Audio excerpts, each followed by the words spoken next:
ఆ cinema title ఏంటంటే బాబు గారి మాటలకు అర్థాలు వేరులే. ఇది సినిమా టైటిల్. అంటే ఎన్నికల ముందేమో బాబు వస్తే జాబ్ వస్తుంది, ఇంటింటికి ఒక ఉద్యోగం వస్తుందని అని చెప్తారు. అంటే దాని అర్థం ఏంటి?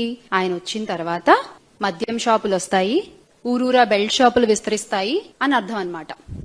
అలాగే ఎన్నికల సమయాల్లో బాబు గారు వస్తే పరిశ్రమలు వస్తాయి అని చెప్తారు. ఆ వచ్చే పరిశ్రమలు ఏంటి?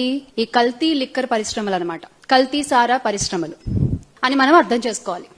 ఇలా గత 18 నెలలుగా ఈ కూటమి ప్రభుత్వం అధికారంలోకి వచ్చిన దగ్గర నుంచి బాబు గారు ఒక మాట మాట్లాడారు అంటే దానికి చాలా లోతైన అర్థాలుంటాయి. అవి జాగ్రత్తగా ప్రజలు ఇప్పుడిప్పుడే అర్థం చేసుకుంటున్నారు.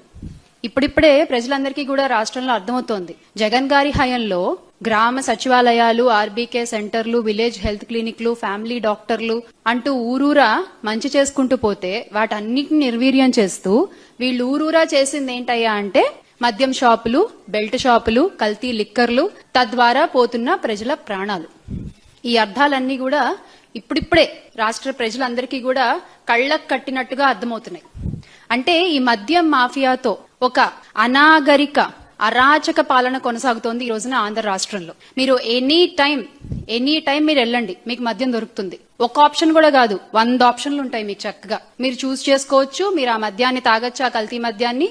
మీ ప్రాణాల బాధ్యత. మరి తర్వాత ఇంకేమవుతుందో ఆ దేవుడికే ఎరుక. ఇది రాష్ట్రంలో ఈ రోజున పరిస్థితి. అసలు 24 గంటలు ఏరులై పారుతున్న మద్యం, అర్ధరాత్రి అపరాత్రి అన్న టైం కూడా లేదు. అంటే 12 గంటలు, 1 గంటలకు కూడా మద్యం దొరుకుతోంది ఈ రోజున ఆంధ్ర రాష్ట్రంలో. అర్ధరాత్రి టైంకి కూడా మద్యం ఎందుకు దొరుకుతోంది అంటే ఒకవైపు బెల్ట్ షాపులు,